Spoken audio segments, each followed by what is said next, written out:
Good morning, good afternoon, good evening, everybody. Welcome to our workshop today, Addressing Discrimination in Latin America and Caribbean's World of Work, Regulatory Framework, with Professor Nicolas Bravo, State Workers Association. My name is Hien. I'm the online tutor at the Global Labor University Online Academy.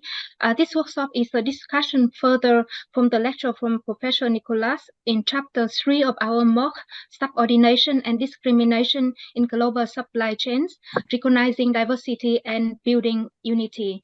I would like to give a notice that this workshop will be recorded. So if you are not feel comfortable with that, then please keep the camera off. But we encourage everybody to turn the camera on so we can have a better reaction during the workshop. And we invite everyone to introduce yourself in the chat box so Professor Nicolas can know the audience better. And during the workshop, please keep the camera off. That's some house of rules. And in this 1 hour workshop, we will listen to Nico's keynote speech. And this will be followed by 2 main questions. For each question, we have 10 minutes of discussion, and then the last 10-15 minutes will be open up for any question, remarks, and exchange. You can type the questions in the chat box, or you can raise your hand and take the floor. Let me firstly introduce our keynote speakers and course instructor, Professor Nicolas Bravo. He's a social anthropologist and a labor activist at the University of Buenos Aires, and specialized in employment policies at the Ministry of Labor, Employment and Social Security of Argentina. He has conducted applied research in Argentina and in countries at the Global South, including Mozambique, Nicaragua, Jamaica, South Africa, and so on. His main research and political interests rely on post-colonial theory and racism, and ethnic through labor relations, both formal and informal. His lecture on this MOOC addressed discrimination in Latin America and the Caribbean world of work in terms of regulatory framework. So Professor Nicolas has been working very closely with us to add on this content on Latin America in the book, as well as improve the MOOC in many aspects. Could you please share with us more about some regional patterns from the labor world in Latin America, please?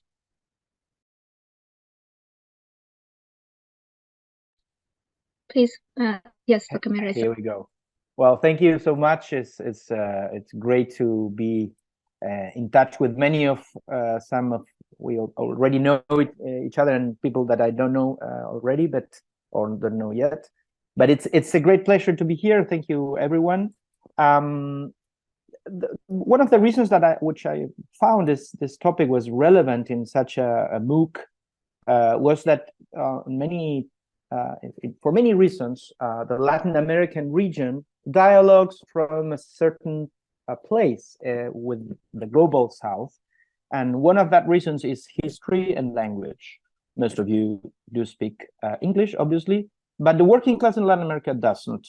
And this addresses precisely how colonialism was structured in the region, and that the track of colonialism in the present has shaped the labor world in very specific manners. And this is one of the first things I address in the lesson, or in this video lecture, which has to do with the particularities of discrimination in the region. And my reading, as you already know, I'm a social anthropologist. I'm not a legal analyst. So I have a critical anthropological analysis of the legal framework. And this touches at least two key issues. One is the depth and the history of discrimination in the region, which, as I've said, one dimension is colonialism, and how colonialism has placed women, but also indigenous people and people from African descent in particular roles and places and hierarchies in the world of work. That has not changed. And when I say colonialism, it's a tricky concept, because when you compare the concept and the idea and the experiences of colonialism in Africa or in Asia, it has a different temporality. I mean, colonialism, as you know, has to do with how Spanish and Portuguese administration conducted a number of patterns here that have shaped world in a particular manner. But technically speaking, colonialism happened more than 200 years ago. So the legacy of colonialism is very different. I mean, post-coloniality in the region is very different. And the way labor organizations have dealt with that issue is very different. To say it differently, or to say it in one way, the legal framework that struggles against discrimination in all over the world is relatively recent. When you track the UN conventions on the role of the Organization of the American States in the region, they have produced a regulatory framework between the 50s and the 60s, during the period of decolonization. So discrimination was not a topic at the time in Latin America. So in the region, we started to address colonialism or discrimination relatively late from the legal point of view. And this has shaped unions, labor organizations, and the labor movement. What happened in the region is what I call the paradox of neoliberalism. Much of the debate and much of the practice and the action within the labor movement happened or started to produce a legal impact in the 90s in the context of neoliberal reforms. This doesn't mean that women, indigenous people, and people from African descent weren't organized or weren't struggling before, but the legal weapons were introduced somehow in a different moment. And this is what has created this, what I call the paradox of neoliberalism, which means that many of these issues were addressed and seriously addressed with weapons that were conditioned by these reforms. And also the entire region was changing in terms of how cities were started to be the core action or the core, were at the core or at the center of the labor movement. To say that the peasants were moving from the urban region to the rural areas to the urban centers in that context, and that produced or that had an impact which shaped the region very dramatically. I would like to also to put in this pot of complexity how intersectionality started to be a category and a place of political struggle and was addressed by the labor movement. To make it more clear, is a intersectionality as a concept that combines different forms of domination. Again, as a concept, entered relatively late in the political arena, but started to combine with experiences in the labor movement and in unions, which had an impact in the last few years, or in the last maybe 20 years. We are in a moment where a robust feminist movement is achieving amazing and incredible results. And this again is a global statement for the region. We can talk a bit more at the sub-regional and even sub-national levels. But that also happened with indigenous movements that started to include gender in their agendas, and more late in time with people of African origin, which in the region, in countries like Brazil or in the Caribbean, we're not talking about minorities, but a large majority of those countries and a large majority of workers that come from those worlds, that are actually including these concepts in the core of their agendas, very differently as what happened, for instance, in the United States. where these ideas had a different temporality. And also, to make a very brief introduction to most of you who are not familiar with the region, it's also difficult to talk about the region, and I want to go in some details immediately, because the region as such is very heterogeneous. We have, as you know, I'm natural from Argentina, which has a very, again, tricky position in the region. Argentina is a country, as I always criticize, that self-perceives as the most white and European country in the region, which is a narrative, is a mythology, is not real, is not true. And that has to do with the southern cone of the region. But again, when you think of the idea of Latin America, it's very complex. We can put the Andean region as another sub-region with very particular historical and political and labor processes that have placed the population in particular and specific conditions. You can also put the Central America as part of the Latin American region, which is different from the Caribbean, and so on, to make a bit of the regionality. And also, when you go to subnational levels in countries like Brazil, which has a continental dimension, you cannot think of that as a unity. This is just to put a bit of condiments in what discrimination means in Latin America and its differences with other regions. I would probably, when we're about to address some questions, but I would like also to put in this table how tricky has been the politics of representation. What part of my research has to do with how racialized workers have been represented in the world of work. This is very much rooted in my Argentinian experience, but has to do also with the experiences of unions in other regions. To put it more clearly, women, indigenous people, and people of African descent were not at the core of the union movement and were not at the heart of decision-making. And this has been changing, but still is part of the challenge in this moment.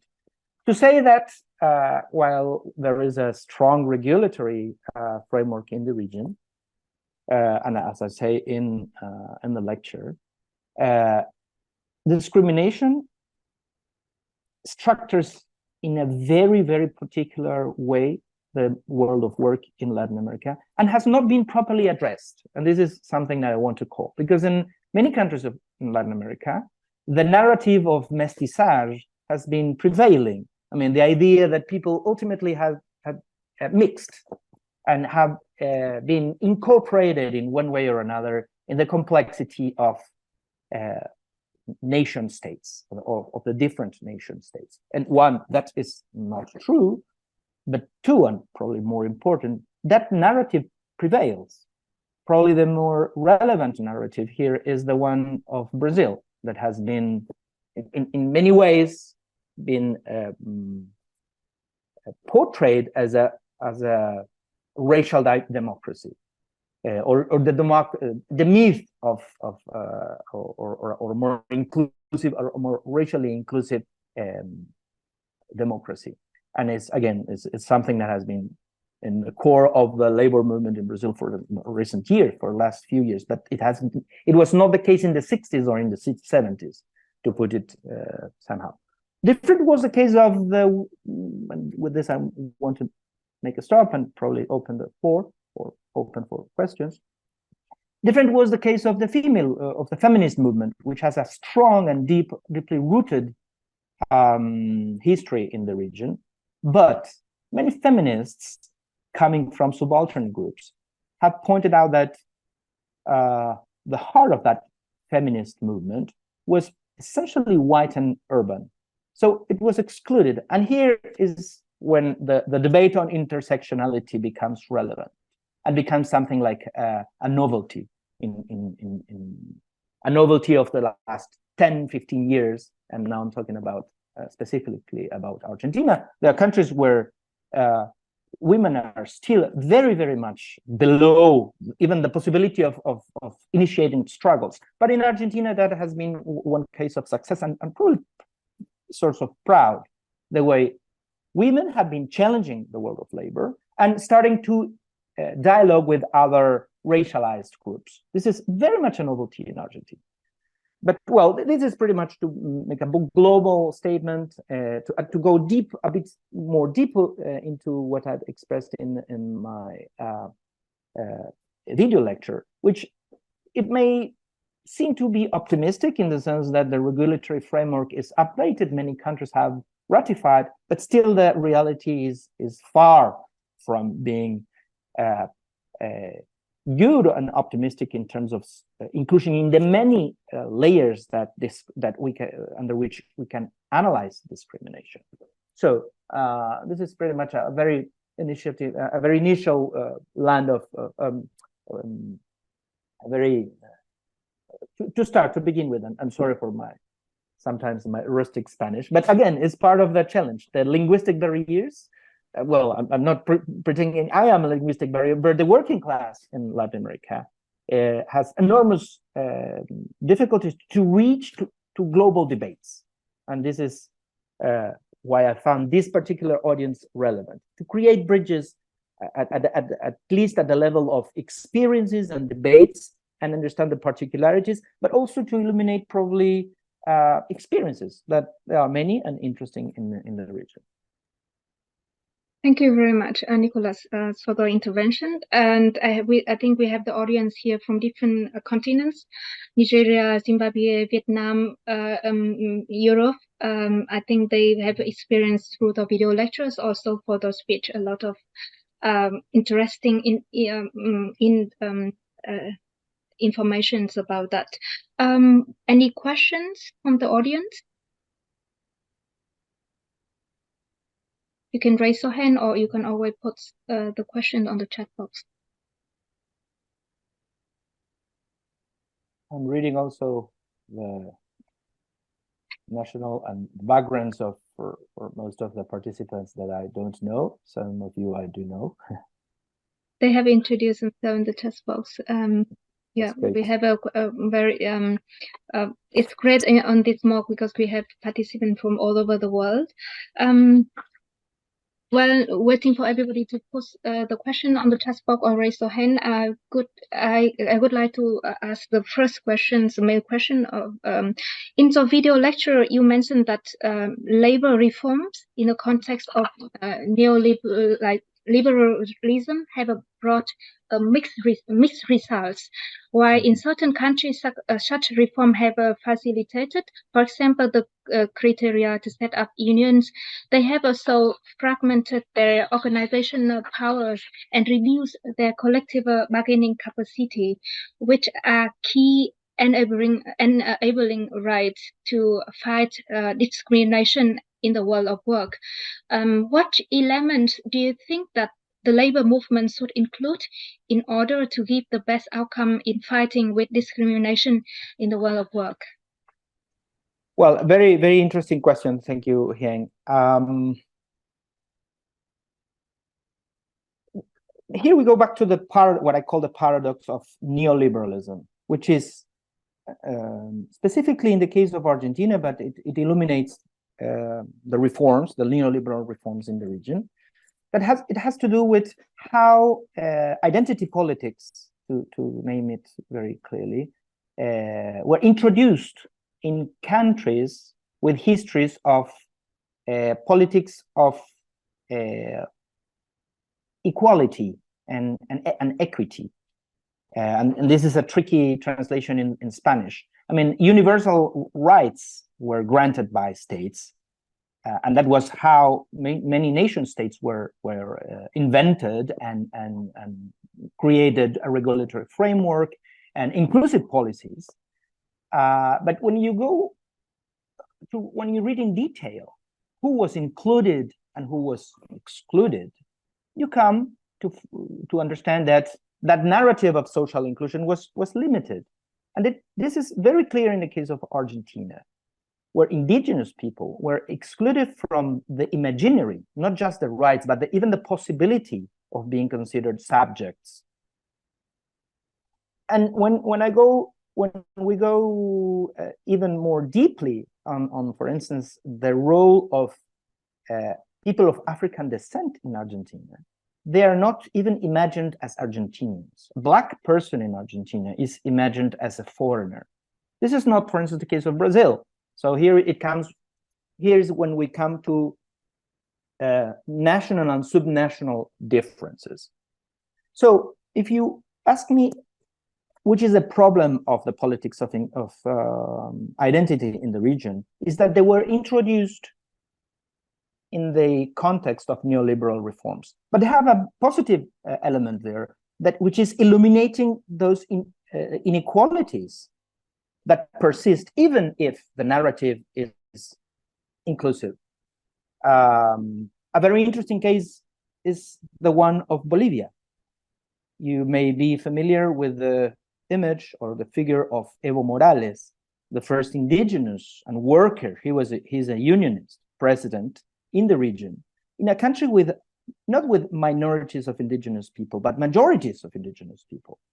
And even Evo Morales used to say that if it was not because of the neoliberal reforms, he would have not probably imagined himself having a key role in his union, which created the possibility of him becoming a president. But this happens in different ways in other countries. In the video lecture, I mentioned the figure of Francia Marquez, the current vice president of Colombia, who is a young woman from African origin. He's very Black, as we say in Argentina. He's not just dark skinned, but very Black.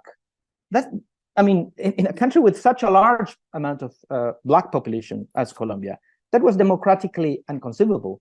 Who represented those segments of the population, and how they were represented in the labor world?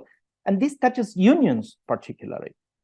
For the case of Argentina, unions have introduced a number of significant changes in the regulatory framework. There's a quota framework for women, but we're still a bit far from reaching positive results in other spheres. So if you ask me what elements should be included or the level should include, they should include persons, create mechanisms, but include persons, but not just include persons, which is probably the tricky side of politics, of identity politics. If you end up by creating a position just for a person to run the union or the labor movement, but that doesn't touch the deep practices that perpetuate structural discrimination, you are not addressing the complexity of the problem, and probably the class problem that is behind. So to put it more practically, what should be done besides creating mechanisms to include those groups of persons that are excluded, and they work in the margins, they work in the informal economy, in the rural economy, in the economy with less labor rights. We should create paths, but not just to include persons, but to change the structures. This is a very challenging objective, but we are addressing some of those changes in certain areas. So there is optimism in a context of very challenging optimism. There is optimism because also with a synergy between social movements and unions, they are tracking and they are addressing the problem that remained largely invisible in the region's modern history. Thank you, Nicolas. Very interesting. We have one question from the audience. Raja Bello, could you please ask the questions yourself? Thanks. All right. Good afternoon, everyone. Nico, well done for the wonderful presentation. From your video lecture, you made mention that women employment rates have increased in most regions. North America displayed the highest women employment rates at 68.8%. But discrimination also affects the skilled female migrants, especially when they belong to a racial, ethnic, or religion minority. How could we address these issues? Thanks. I'm not completely sure if I understood and nice to see you, Bello. Bello is a good colleague and a friend in the networks of the Global Labor University, but I'm not, can you say it again, or which is the question? What I need clarification for is that discrimination also affects key female migrants, especially when they belong to a racial, ethnic, or religious minority. Yeah. So, and you made mention that North America displayed the highest women employment rates at 68.8%. But they are still facing bias on employment. So how could we address this issue? Thanks, sir. Well, I think it has to do with what I've mentioned, and migration in the region is a very critical issue at the moment. It's a region that has received migration from since the history of the region is receiving immigrants from along the 19th century, but it was a racialized migration. Mostly white Europeans were coming to build America, and an America in the not the U.S., the North American idea of it, but the Americas were populated by white immigrants. The National Constitution of Argentina, in its Article 25, promotes today immigrants from Europe. This means we don't want other immigrants. We don't want Africans. We don't want Asians. This was ratified in 1994. In the liberal reform happened in Argentina, and it remains pretty much the same spirit in other countries. This is to mention that migration is a tricky idea. I mean, Argentina, but other countries in the region have a progressive migration legal framework. Unions and the labor movement started with anarchists coming from Europe. So immigrants are very welcome as far as they look the way we imagine these nations we would like to be represented, white and European. And again, this is very much the case of Argentina. But again, the narrative of mestiçage ultimately looks forward to creating a white society, a replica, a European replica. The problem with current patterns of immigration in the region is that obviously they are much more complex. We have regional immigrants in countries that tend to produce a large amount of immigrants. I mentioned the case of Venezuela, a country that is going through a very complex crisis that I'm not going to address at this moment because I'm not an expert, but empirically it creates a large amount of Venezuelans arriving to Colombia, to Chile, to Brazil, to Argentina, and also other countries with even with more dramatic histories of dramas like Haiti. Haiti is a country, the first country to become independent in the region, an independence that included the idea of we being all black, and now it's a country that remains very much on the margins of development, and has been creating patterns of Haitians, refugees coming from Haiti in many countries. So, to go to your question, I think a key aspect is to include those subjects that are treated differently by the legislation, but by social practices as well, to create paths to include them in different sectors. The textile sector is a key actor, a key aspect, for instance, in this respect, because it's a sector, as the garment sector, as in many other countries, that is overrepresented by immigrant workers. If we don't a political mechanism to represent those workers, we are excluding them, and racial discrimination is a pattern of discrimination, and gender discrimination. Some of you know our very good colleague who was trained with the Global Labor University, Elia Colque, who is a Bolivian immigrant, a racialized Bolivian immigrant in Argentina, who worked in that sector. And that group of immigrants started a robust debate on the forms of contemporary slavery. I mean, if we don't address those issues as urgent, what are we doing as a labor movement? We have not created the mechanisms to solve problems of the past. And the ILO is talking about the future of labor. We are still addressing the past of labor. And the past of labor is a world which is segmented by patterns,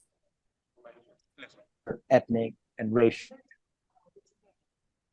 Clearly, the question is, those workers need to be strong, empowered, and probably trained with mechanisms as the one we produce on a daily basis at the Global Labor University. Otherwise, they are systematically excluded. And also to put another word on this, I am very optimistic with the lessons, the radical democratic lessons we are taking from the feminist movement. The feminist movement has been creating probably the largest political training experience in the region. I mean, in terms of how inclusion needs to be addressed and how political empowerment needs to be addressed. And that means not through neoliberal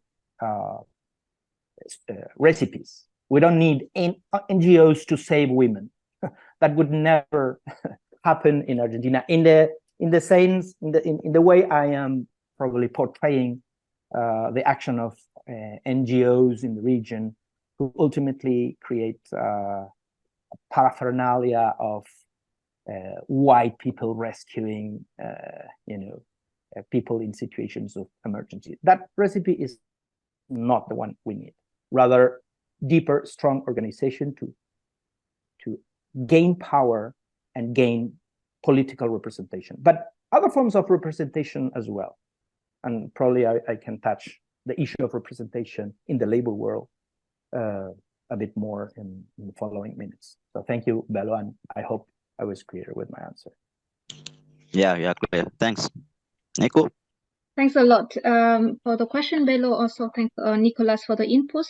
In the platform of the MOOC, Bello also shared a lot of nice, interesting experience in Nigeria's case. I encourage everybody to read on that.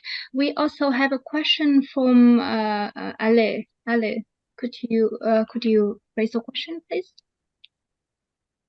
I'm sorry, I have my camera off because I don't have a camera here, but I was asking Nicolas. Hi, everyone.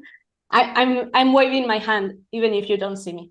That it's a very common policy in Latin America under progressive governments that you have a quota policy for minorities. And what was the impact of these policies, if you know about that, if there was any replication in the private sector or not?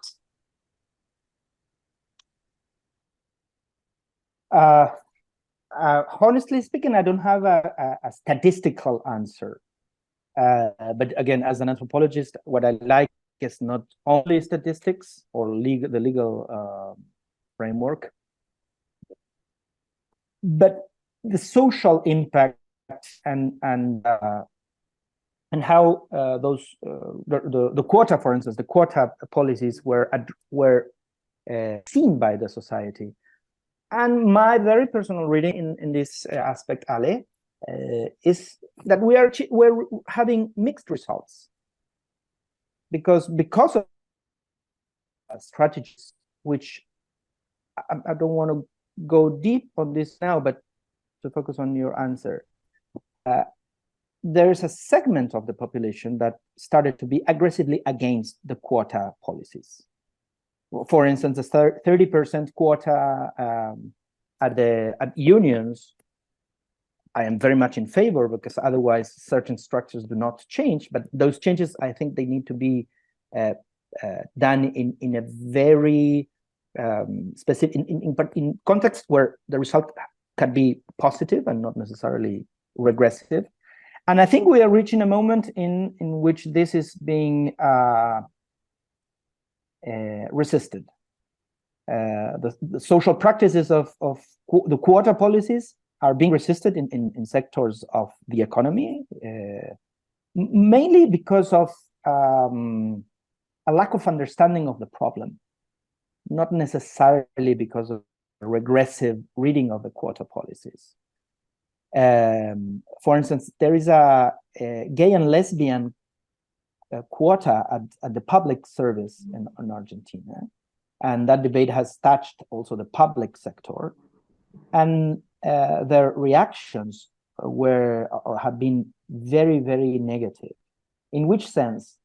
This very example I was addressing earlier in the moment. It is not just about putting a body in a certain location, but creating a transformation in the culture and in the practices, in what people understand. And that has not been done, at least not properly, because a very complex, I mean, you are challenging a very solid and robust system of practices that goes back up to the colonial times. So in this respect, I think we need to review the strategy. We, the labor movement, we need to review the strategy and see whether quota systems is the best way to achieve and in which circumstances. As for the rest of you to know, in many countries of the region, we are in a wave of ultra rightization. I'm not sure how to say it. And part of the arguments from the extreme right is we are giving too much rights to indigenous people, to Black people, to women. We are fed up of those concessions. So my reading is I'm writing on this as we move, because maybe something of that strategy was not properly developed or supported, and we, the labor movement, ended up by doing what I think it's a problem, including persons without a robust cultural transformation. If the business is about including bodies in certain place for giving visibility, it's like creating a pamphlet for an NGO. I mean, I don't see the difference between Benetton placing Black people for selling coats if you do the same in other areas. So again, it's a very complex cultural transformation. And I was maybe a few years ago, I was much more optimistic with certain transformations that came by the hand of the feminist movement. I see myself, my generation, making questions on the use of time, taking more domestic responsibilities. But that probably touches white middle urban classes and not other sections of the society. The margins of the largest cities in Latin America, in Mexico, Sao Paulo, Lima, there are areas populated by, as a colleague of mine likes to call, by people that are not white enough. People that maybe they have indigenous ancestry, but they don't necessarily self-perceive themselves as indigenous people. And those people are going regressive. So they're like going against the common sense. You would say that the subaltern want to be more inclusive. No, they're voting the right, the far right. So there we have a very complex problem in terms of strategy. What the labor movement, how the labor movement should address deep cultural problems, and whether again quotas is a mechanism or not. And actually, is for in the moment, I think it's a problem. Maybe 10 years ago was very, very a good idea, and I hope I put some ideas for the debates with Ale that we keep on debating all the year long. Thank you, Ale, for the question. Thanks a lot. We also have a social and anthropologist and independence consultant from Argentina who also said experience and would like to share her observation and experience from Latin America. Larissa, would you please share the experience and also pose a question to Nicolas? Very interesting. The debate is getting warmer now. Larissa, could you please put the microphone on?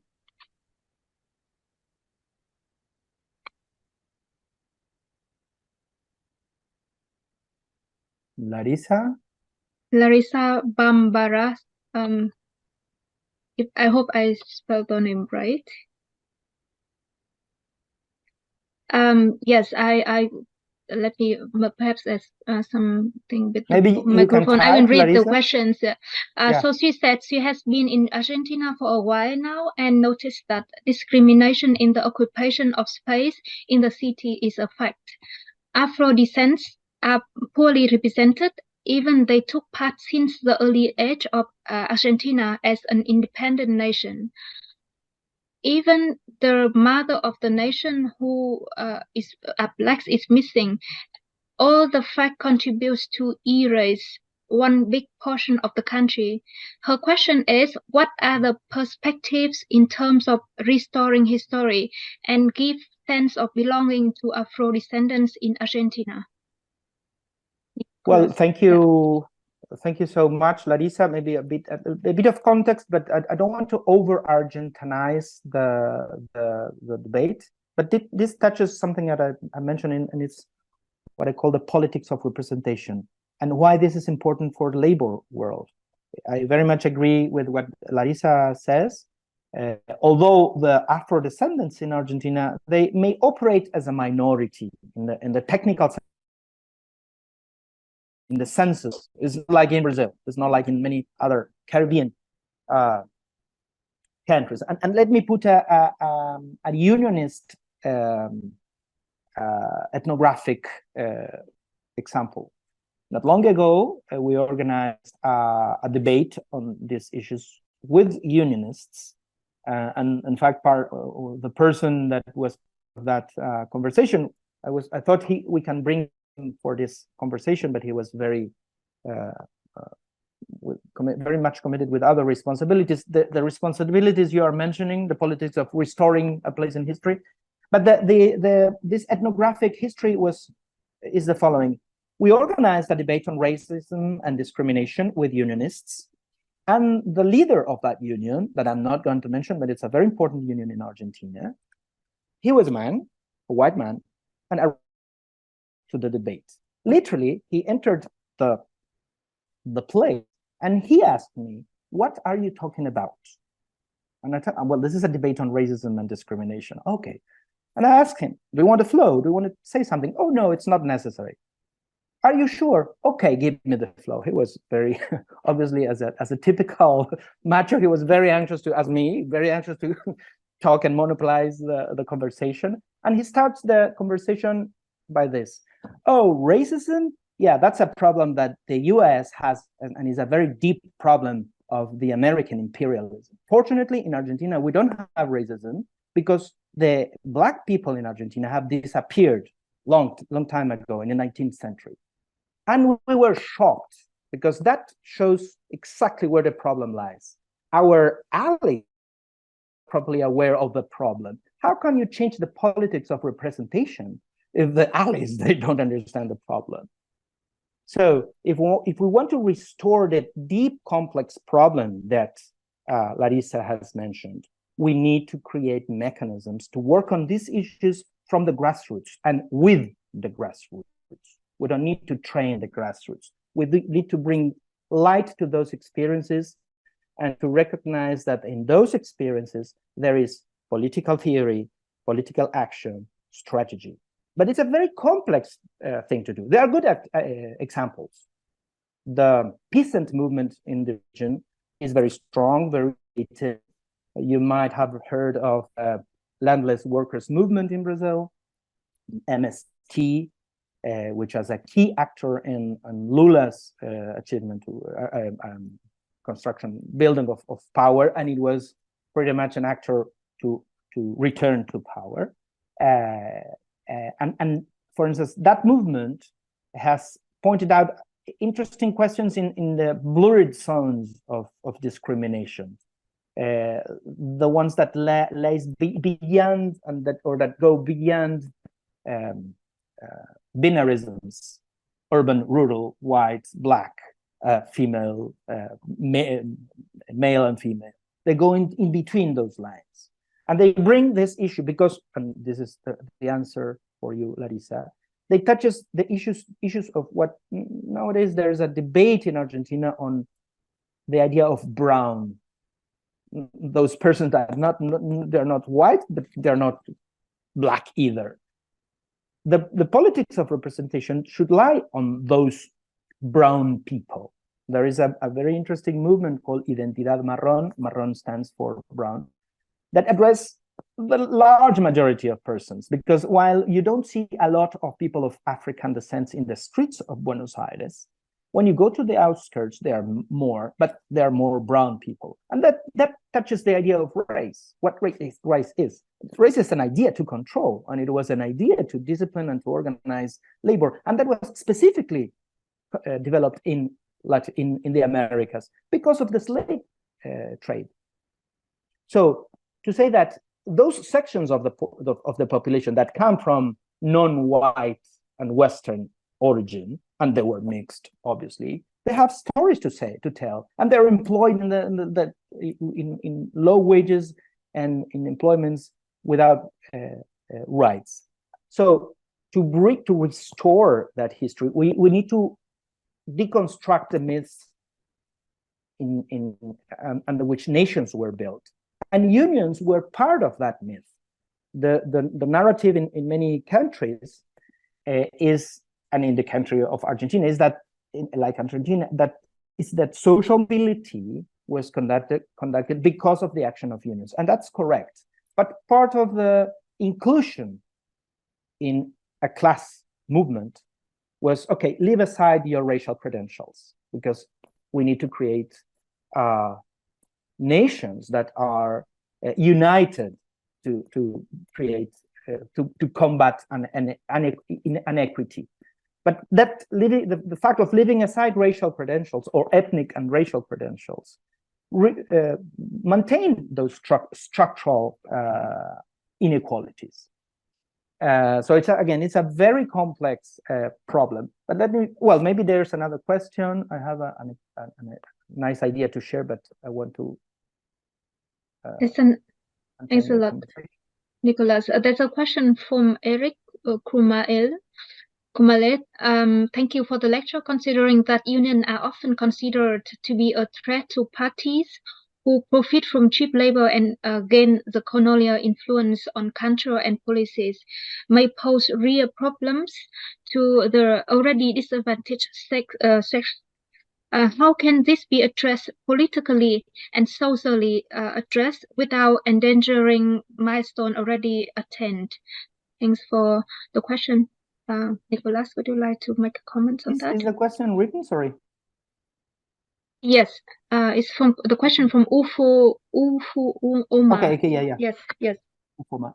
Considering that unions are often considered to be a threat to parties who profit from cheap labor, and again, the colonial influences on culture and policies may pose real problems to the already disadvantaged. How can this be addressed politically and socially addressed without endangering milestone already attained? I'm not completely sure if I'm understanding deeply, Ufoma, but let me put part of the debate. Unions are challenged all over. The right is challenging unions, and this is pretty much the case of Argentina. And I think we need to introduce a level. I wouldn't like to go self-critical, but we need to review our strategies. That is, in my understanding, that is without doubt, because we are not addressing a large number of workers that are not represented in the unions. And this is why the right is winning in Argentina, at least in one section of the youth, because they don't imagine by unions. So how we reinvent representation, and this is, I'm talking about political representation, not about stereotypes. As we call them here, the rapitenderos, the Rappi workers. Rappi is like Uber Eats in Argentina. They don't imagine being represented by a union. And there is this debate whether they are self-employees or entrepreneurs or not. And there's a strong debate behind that and needs to be addressed because platform workers are part of the contemporary problem. But those words are racialized. For the case of Argentina, a large number of Venezuelans are working in that sector because they are cheap labor and they don't have, they come from different union backgrounds. They don't imagine being represented by a union. So if we don't expand the mechanisms to represent those who are not represented, it's not just that we are going to lose them, but they will actively create mechanisms to damage union representation because they see us as privileged people who speak, I don't know, the language of rights, and many of us probably have experiences at the ILO, at the training activities of the International Labor Organization, which I think they're interesting in many ways, but they're limited. I mean, who are they talking with? And this is why the Global Labor University is important. We're talking to real workers and not to Scandinavian, kind of scenarios. I mean, and this is exactly why I found this conversation interesting. We need to talk between the peripheral. We need to talk with Africans and see how the Latin American has been organizing. We need to talk with Asians and see which mechanisms they created to reimagine unions. And probably we have good lessons to share as well, because again, part of the history of the region is that we achieved social mobility because of the participation of unions, because of the struggle of unions. So social mobility is not just an utopia, but it's a historical fact. But it's a historical fact that is being challenged because the world has been challenged and the world of work has been, I mean, the algorithm is dramatically horrible. That's the enemy, in my understanding. But the algorithm also creates new forms of racial segmentation. This goes back to the question of Belorazak. New immigrants are being employed in sections of the economy which are cheap. And employers understand they have qualities, different qualities. They are more exploitable, as slaves were. So that's new forms of racial segmentation, because ultimately they're emerging cultural narratives behind those workers. Oh, Bolivians, they like to be exploited a lot in the garment sector. And this is not just a way of making fun of certain discourse. This was the argument used by the justice in a legal argument in the trial that took place in 2006 in Argentina, a trial where our friend and colleague Delia Koke participated. So racial arguments are everywhere. So we have strong legislation. We need to change practices. We need to intervene in experiences, because those are the ones that touch people and may create consciousness of the dimensions of the creature and the dimensions of the risks. Because as our friend just expressed, I want to go to your specific words, Ufoma. There are risks, to put it somehow. So we need to address those risks. And again, yes. I hope I'm being clear and contributed to the debates. Thanks a lot, Nicolas. Also, thanks to Umar for the question. Nicolas, we come to the second question. Could you explain, please, in a nutshell, how to address the discrimination in Latin America and Caribbean's world of work, also in the other part of the world? Which progress need to be made in which areas of development to be enough to overcome racism and deep structural inequalities that still exist? So I think that also the question of all the participants after the discussion today and also the video lectures, please. Well, if we because you mentioned racism and discrimination, and this is something we've been debating a lot with Atlira. Discrimination is larger than racism. But if we go to the idea of race, I think we need to create mechanisms, and there is a concept in by an academic that is, probably Ale may know the translation, dispositivo, dispositif in French, maybe Larissa. We need to recreate forms of training, and to put it more practically, because I think race is at the very core of the problem on contemporary, on the needs that need to be done, on the progress that needs to be made. Because for the case of Argentina and in some other countries, race operates as a politically incorrect concept, because the common sense says, yeah, a tool, Larissa, is like it's more than a tool. That's precisely why this concept is a creative. It's not just a video lecture, but mechanisms that can democratize knowledge and experience, to bring race again at the heart of certain debates. Why I say this? Because for the case of Argentina, nobody talks about race, because that's politically incorrect, and because races that do not exist. Mistake. Race exists in practices. So it's a wrong idea, but we need to understand what race means. If we don't understand the meaning, the practical impact of race, we are not understanding one dimension of how the world of labor reproduces and obtains profit, and it's horribly unequal. With this, probably we don't have a lot of time, but maybe it's an invitation to keep on talking.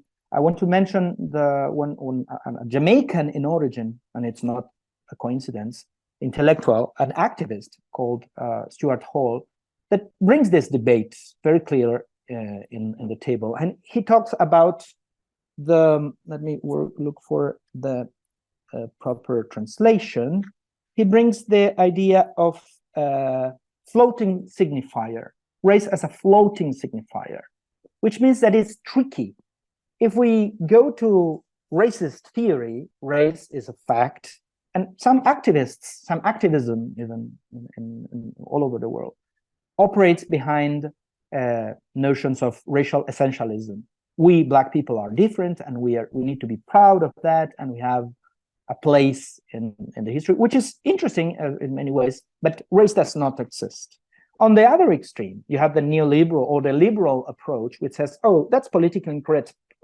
Let's do not talk about race. Well, we don't live in a post-racial world. We need to talk about this. And we need to understand that it's very tricky. Again, you need theory, but theory is complex.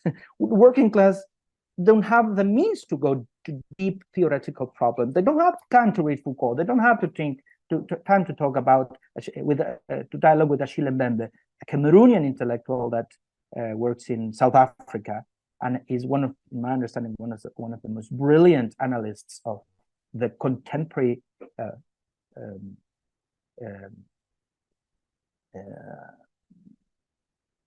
relevance of race. And he talks very much in what is usually called the Black Atlantic, that relation between Africa and Latin America, because it has shaped the world of labor, and it's recreating the world of labor. So which areas need to be, or what progress needs to be done? Probably be more aware that the past of labor, of slavery, still has relevance today. So it's very efficient in being creative, and it's very efficient in reinventing and creating new forms of segmentation in the world of work. Again, one other point I want to make very clear: there are many lessons to be taken by the way the feminist movement have addressed these problems in the labor world, not just in the equity sphere or in the legal sphere. They are challenging how the sexual division of labor have organized and facilitated the reproduction of capitalism as it is today. I think we need to bring that debate pretty much at the core of the debate, because this is one of the dimensions why capitalism is still efficient.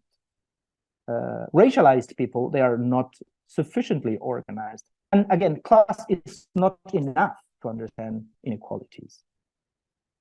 Again, very complex, very challenging. We are doing some progress, and that is why I support so much what we do at the Global Labor University, because we create bridges of dialogue, and the experiences in many African countries may illuminate Asian experiences, and what Asians are doing and the challenges they are facing may illuminate what we in the ways we're probably failing in Latin America, and not just buying recipes created by. And again, the global north is not a bad creature at all. It's more complex. We need to create those dialogues, because we have white pockets of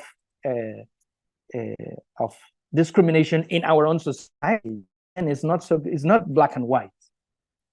Ideas are being reproduced at the heart. And again, part of one of the reasons why I like this Jamaican intellectual I've mentioned, Stuart Hall, is that he's pretty much a migrant creature. He was trained in the UK, and he interpeeled colonialism and post-colonialism inside, but then he returned to Jamaica to see what was going on. So this movement is very relevant. And to probably, I'm not sure if I have some time, if anyone wants to stay.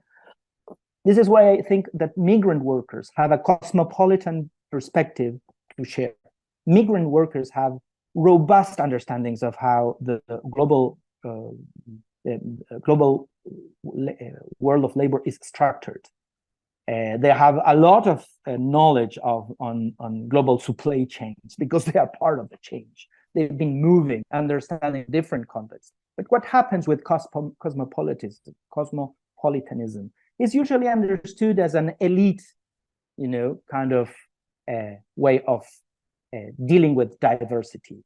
You can be cosmopolitan at the International Training Center in Turin, but the outskirts of Buenos Aires, they are not so much cosmopolitan. But when you go to the outskirts of Buenos Aires, you see African people talking with Bolivian workers and with Argentinians coming from the interior, and they're talking about race because they are treated racially differently.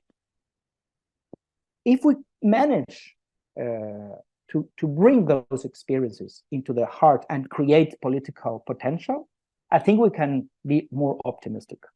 But be aware that the algorithm is so horribly effective in creating mechanisms of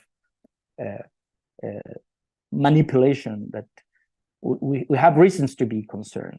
And in Argentina, we are very much at the border of receiving the deep impact of that, with probably the result of a horrible electoral result in 1 month and a half, probably, where the most radical left rhetorics may have a specific impact in the world of work. They're coming for us, and we don't need to. We need to be prepared for those struggles. So thank you, because we need to be united and in network. This is, again, something very, very important, and it's something we are not doing so properly, because the arrival of a silly messianic right-wing leader happened a few years ago in Brazil. What happened in Brazil should have illuminated the Argentinian experience, and we didn't. What I mean with it, for instance, the way fake news are being reproduced, the ways they have been attacking the working class, the way they have been attacking the unions, it comes pretty much, well, Donald Trump invented it all, and that's why imperialism is still a category to be addressed, because the mechanisms and the strategies they became global. We need to have global forms of resistance as well. And this time, yeah, we need, I think we need to conclude soon, but just with one last word on this respect. We need to go back to internationalism, which was one of the principles that created the possibility of an international legal order, because internationalism was at the very roots of the labor movement. But nevertheless, many of the experiences of union movements have been shaped by national experiences. So again, levels of complexity that we think it's important to be addressed and problematized in courses like this. So probably this was, but we can stay in touch, and we can stay in touch in the course with participations and interventions in the platform. That's the beauty of technology. You can use it in one way or another. It can dominate you, or you can produce weapons of resistance, creative and cheap. We don't need to fly all of you to come to Buenos Aires to have this conversation, but just an hour of Zoom, and it's still very interesting. Thanks a lot, Nicolas. It's excellent, very interesting, and I believe that we will continue the debates not only on the web, the platform of the course, but also in any case, everybody can write emails and also exchange further ideas. Thanks a lot, Nicolas and everyone, for joining our workshop today. Any other questions could be put on the web on the platform of the course. And I wish everyone to have a good rest of the day and a nice weekend, and we will see you again soon. There will be 4 other workshops organized during this September, which is on the 19th, the 26th, the 28th, and another date at the end of the month for 4 workshops. So please stay in touch, and I hope you enjoy the course. You all enjoy the course.